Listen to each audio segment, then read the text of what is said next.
Hello, fans of Cosmonaut. Since this audio was recorded, the situation has changed a small bit.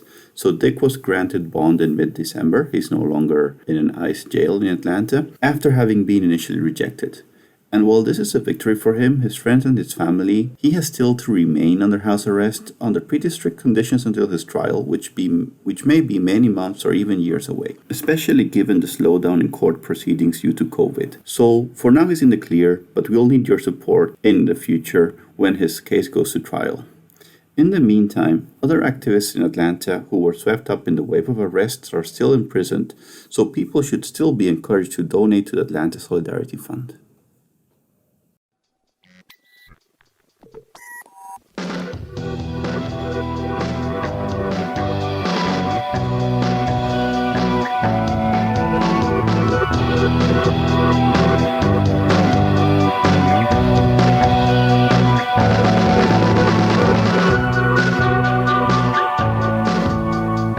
Hello and welcome to your latest Cosmonaut audio article edition. This is Remi here. It's been a little while since you heard from me, but I'm here today with the second in our series of Richard Hunsinger articles. If you didn't know, our good friend Dick Afrenic on Twitter, has been detained and incarcerated by some version of federal law enforcement with connection to the George Floyd protests in the city of Atlanta sometime over the summer. We're all very scarce on details and have been asked not to speculate on causes or any kind of like political ramifications from this, so we're not going to do any of that. But what we are trying to do is raise awareness of, first of all, his plight and that of many others who were arrested alongside him, both at the same time and before, and I'm sure since, and how you can help out. And so the main way that I want to kind of plug the best sort of avenue for supporting Dick and the other people is through the Atlanta Solidarity Fund. And you can find them on Twitter at ATL Sol Fund. So that's ATLSOLFUND. They do a lot of great jail support work and have their hashtag Justice for George Floyd protest jail support information that you can find at atlsolidarity.org #Y. So that's the best way that you can support him. You can also write him letters. He's got, as you might assume, a lot of time on his hands to read and is even continuing to produce written and possibly even podcast-based work, even from the Robert A. Dayton detention facility. So he, I'm quite sure, is encouraged by the support and solidarity of everybody, and that includes, if you have the time and inclination, letters that you can write to him. And I'm going to give you that address right now. So if you do, write any correspondence with Dick, you need to address it to Richard Hunsinger, HUNSINGER, and then the number 160665509. And then on the second line, it'll be the Robert A. Dayton Detention Facility. Dayton is spelled DEYTON. And that address is 11866 Hastings Bridge Road, P.O. Box 730, Lovejoy, Georgia 30250. I would repeat that, but that's a mouthful. Just rewind if you want to hear it again. But you have to follow these guidelines if you're going to write to Dick. You have to use black ink on white paper. His name and address have to be at the top of each page. You can only write on one side of the page so that he can use the other side in case he runs out of his own paper to write with. And just bear in mind that all incoming mail to any detention facility, you should assume that it's being reviewed and possibly censored. So just, use common sense about what to write and what not to. But in any case, he very much appreciates all inbound correspondence. I'm sure it helps him stay sane in what is truly just shitty situation.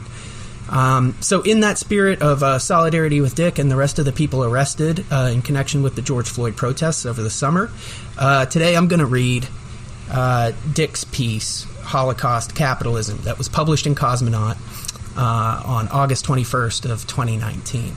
But before I jump into that, there's just a few things other than what we've already discussed that I wanted to plug.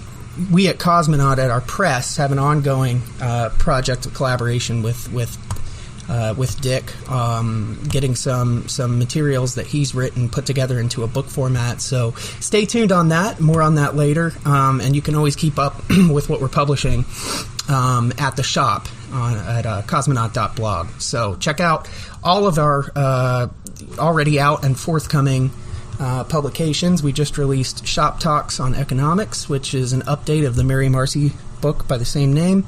And that's our second offering from Cosmonaut Press, with more to come. Without any further ado, here is Holocaust Capitalism.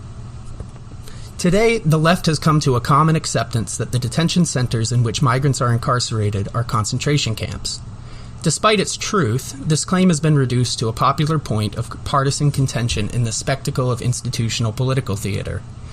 While it is important and necessary to expose the routine abuse and murder of those incarcerated in these camps, track ICE raids across the U.S., and organize legal support to confront these abuses in court, this is not enough. We also need an understanding of how these concentration camps are not merely an aberration of fascism alone, but an organic development of late capitalism's crisis management. What we are witnessing is not a phenomenon that can be divorced from capital accumulation and the global production process in the imperial epoch. This brutal reality in the last instance is a product of capitalism in its stages of crisis. What we see in the border concentration camps and the privatization model implemented through them is a sustainability measure for capital in its spiraling descent into a new global fascism from which no extant faction of U.S. institutional politics is exempt. Private incarceration is often framed as a particular abuse within capitalist society so that it may serve as a point of contrast between the two major political parties. Yet from this perspective, the crucial role private incarceration plays in the expansion of capital is obscured. A Marxist view of the situation reveals privatization to be an increasingly important mechanism for the appropriation of surplus value created in production, especially in the last 40 years. It is a further development of the private property relations fundamental to the capitalist mode of production and the reproduction of capitalist society. In its reproduction, capital overtakes and seizes conventional state functions. Capital here does not eclipse or obliterate the state, but merely changes its form. Capital realizes its totalizing logic in the state, exceeds the state, and reappropriates it as a mechanism for accumulation and concentration. It is no surprise to see the familiar villains of this industry at work behind these atrocities. 72% of incarcerated migrants are held in privately owned camps, the bulk of them owned by Core Civic, formerly the Corrections Corporation of America, and Geo Group, two of the U.S.'s most enduring and powerful figures of the private prison industry. The contracts these private entities have with ICE are extremely lucrative. The two companies earned a combined $985 million from them in 2017 alone.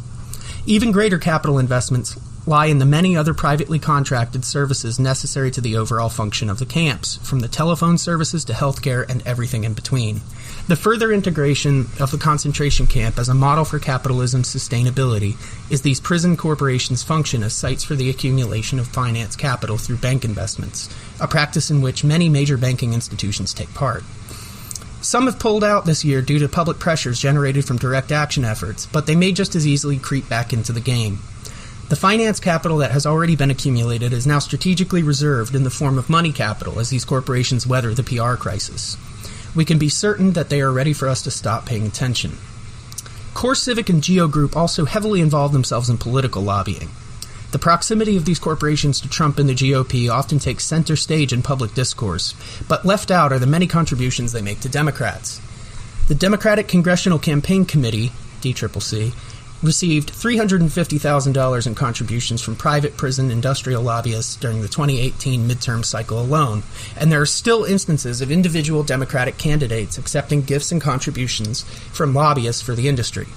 What is clear is that capital's investment in the infrastructure for genocide has bipartisan support, and that the false politics represented by the electoral spectacle must not cloud that reality. America's failing representative democracy is now infected with a resurgent nationalism that erects itself as a psychological support to the contradiction between capital's free global movement across borders and the simultaneous restriction of similar movement of labor. Today, the stirrings of a new industrial revolution are already underway, and combined with the looming threat of climate-driven scarcity, are producing a fractured consciousness. People fall back on secure notions of identity and self found in the nation-state. The political buzzword now adopted by Republicans and Democrats alike is economic nationalism. The old rallying cry of American jobs for American workers is also a bipartisan talking point, revealing the reactionary one-party state that has always dominated the U.S. working class.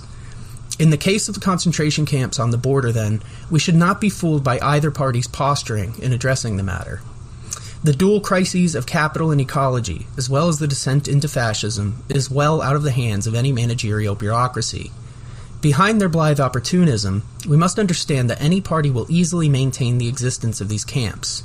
The nomadic proletariat made real in the global South's displacement to the imperial core become a relative surplus population, or industrial reserve army, for the servants of capital, to be absorbed and managed, but not without the creation of an apparatus which can still capture surplus value. Capitalist society must not waste a chance to further capital's self-valorization, regardless of its current political commitments. This holds true for the current upswing in popular support for social democratic reforms in U.S. politics. Social democratic policy prescriptions for capital's crises and growing racial and class conflict is gaining traction on the right. For example, Tucker Carlson on his Fox News show now engages with critiques of free market capitalism previously foreign to U.S. conservatives, even inviting Angela Nagel, a so-called leftist cultural critic, on as a guest. The manifesto of the El Paso shooter similarly criticizes the failures of American capitalism while supporting social democratic reforms, such as UBI and universal health care, to mitigate class conflict while also advocating for an increasingly popular ethno-nationalism. In the politics of the nationalist project, to which social democracy unquestionably belongs, the left side of this debate deploys much of the same rhetoric and critiques of quote-unquote corporatism, and similarly will not be able to evade the question of border protection and immigration policy that its politics demands of it. Let us not forget that Bernie Sanders, too, reaffirmed in the last Democratic primary debate his commitment to, quote, stronger border protections, unquote. The project of social democracy, or more generally that of the welfare state, is situated in an imperialist world economy that relies on the exploitation and underdevelopment of the global South, though it dare not say so out loud. Furthermore, left projects organizing support on a grassroots level to support these reformist initiatives must remain conscious of the limitations of the nationalist project. Whether there is a claim to reject American nationalism or not, this is the sphere of political action these projects occupy. As Medicare for All gains traction and continues to poll well, dangerous coalitions will form. The migrant as nomadic proletariat here serves a dual function for nationalist politics. On the one hand, the migrant is that from which the national subject itself must be separate from in order to constitute itself. This separation creates a sense of lack, which is supported by the need it institutes. This psychical manufacture of need supported by a lack finds its material mirror in capitalism's original sin of primitive accumulation, the act of separating laborers from their means of production, initiating the productive consumption of means of subsistence in the commodity form. This displacement is the base of capital accumulation and the origin of the proletariat. For capital accumulation to continue, this displacement must continually occur, and it is that which we see functioning in the nomadic proletariat's creation. But this nomadic proletariat's existence and movement to the imperial core is contradicted by the core's reliance on the increasingly fragile social ties of nationality and citizenship wrought by internal displacements for capital accumulation. The nomadic proletariat as migrant becomes a visible sign of these weakening ties, and national identity disintegrates if it absorbs them. The social organization of citizenship must remain separate from the core's global economic entanglements if displacement as a base of capital accumulation is to continue to function. To that end, it becomes a useful development for the bearers of capital to be able to point to that which is other from the national subject, to then displace the migrant psychically as well as materially, to make them a symbol of that which is lacking in the national subject, and use the need thus manufactured to maintain the drive of productive consumption towards accumulation. The political fiction of the nation, therefore, relies on the construction of such lack, and the U.S. national citizen of today is only constituted insofar as it is not the migrant. This is where a further need for reform is injected. Quote, American capitalism must be reformed. Look what it is doing to our jobs. Unquote. But, as we are not materially separate from a global production process, this return of the need for social democratic reform is then directed toward the consumption of the global South, its people, and its raw material, at the service of the imperial core's appetite. We are comfortable, then, to see an infrastructure of state support as what we lack, and in turn see the migrant as the visible manifestation of the state's failures. This is the implication that the bipartisan refrain of economic nationalism relies upon, for the ability to symbolize lack as such conceals the real process of production that truly directs the phenomena and the relations of which the nationalist project must conceal in order to sustain its fantasy. This brings us to the other hand of this dual function. Forming amongst the anti-corporate strains of U.S. politics is an understanding of the mutual share of responsibility that Republicans and Democrats possess in their inability to counter the tide of corporate influence, instead taking part in the full transformation of the state into a model of realization for capital. For both the rational actors of the right and left, the clear reality is that the influence of corporations in politics has utterly compromised all positions on immigration, as many of these large corporations are reliant to some degree on the exploitation of cheaper labor from a nomadic proletariat. This is to an extent correct, but they fail to extend the analysis to encompass capital's reproduction on a global scale and its role in producing the nomadic proletariat.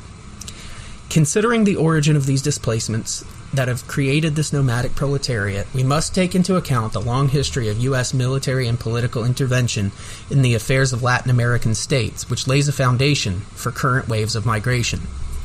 Latin American intervention, the intentional and violent arrangements of political power in those countries for the benefit of U.S. interests, is a history with a clear end goal, and that has been the dominance over the claim to ownership of surplus value created in production by multinational corporations that have in turn enforced monocultural agricultural production, super-exploitation, and further alienation of those laborers from that which they produce.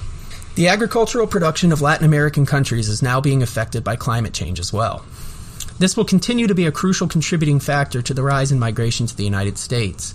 The ensuing displacement of these countries' domestic labor populations is now already exacerbated by the hegemonic relationship exercised through imperialist foreign and economic policy between the United States and other such Western liberal democracies over said countries' production. The result is an increasingly dispossessed and immiserated proletariat in frequently unstable social, political, and economic situations. Such trade agreements as NAFTA and the new USMCA consolidate private ownership of sites of production in Latin American countries, facilitating the capture of surplus value and further strengthening the property and class relations that global capitalist society relies on for its continual and ever-expanding reproduction.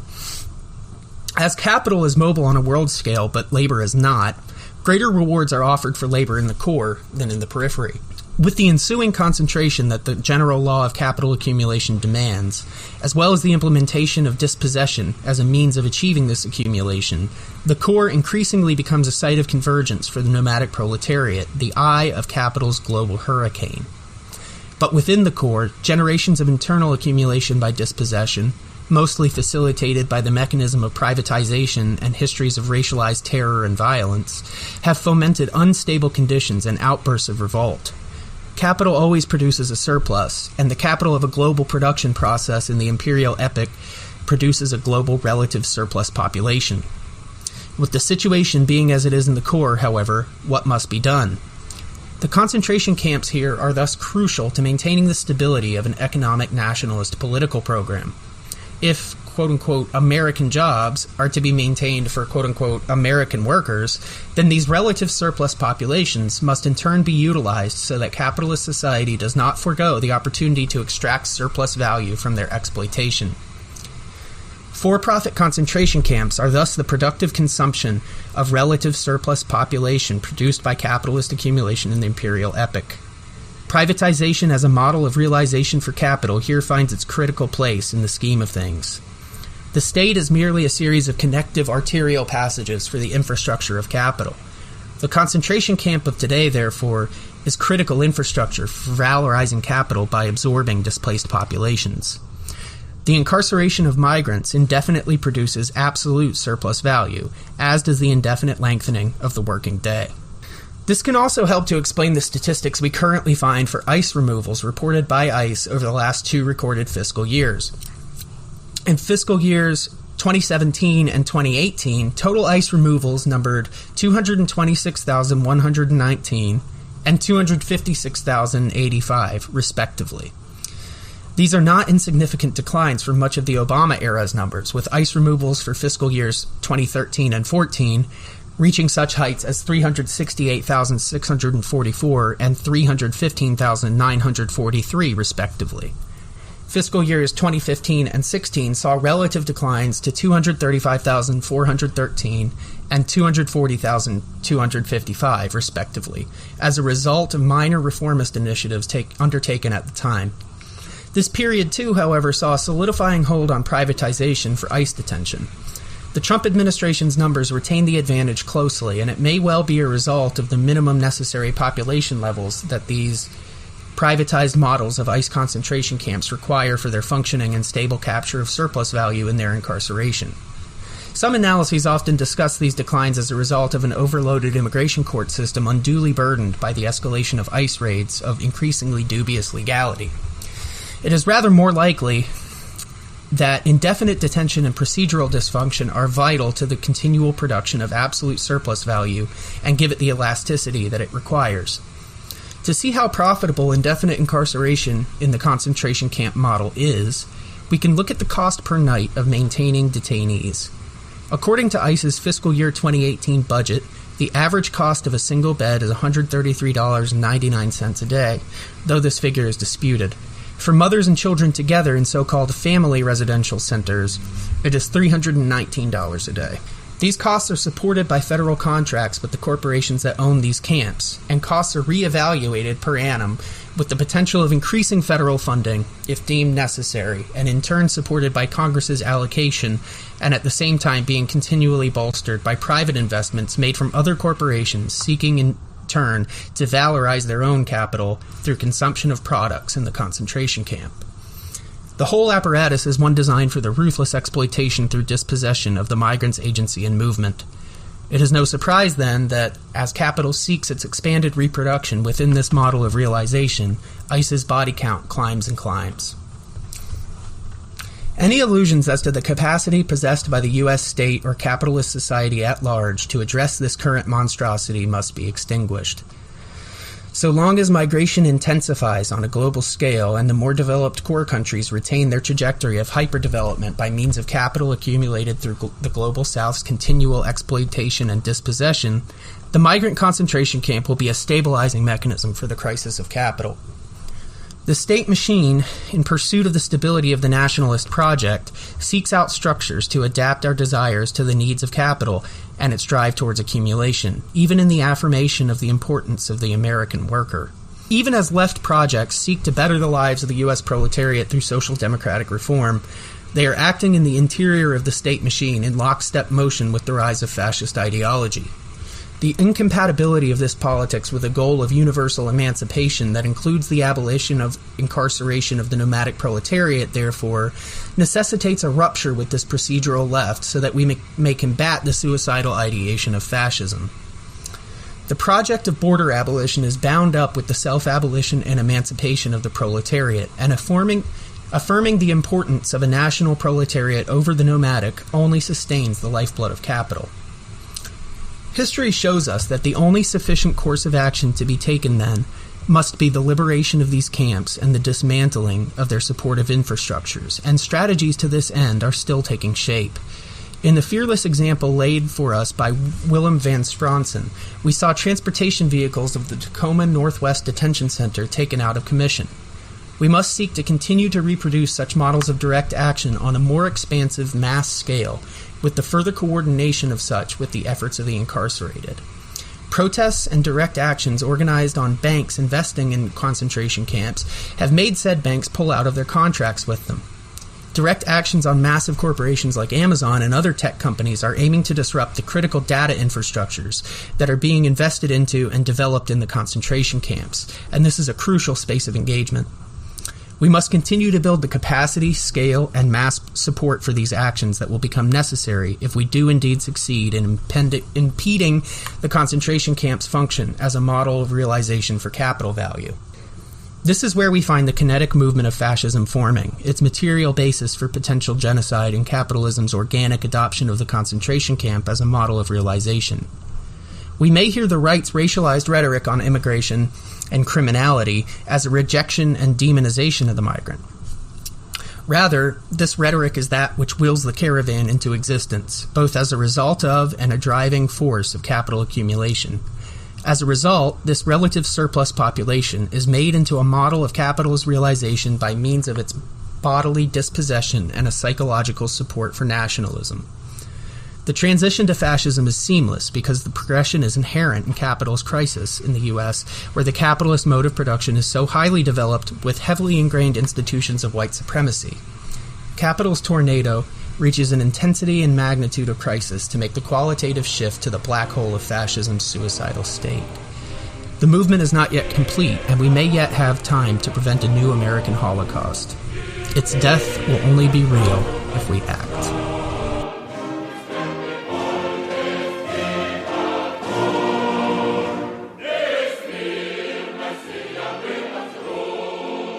All right, folks. Well, that was quite a heavy-hitting article, if you ask me.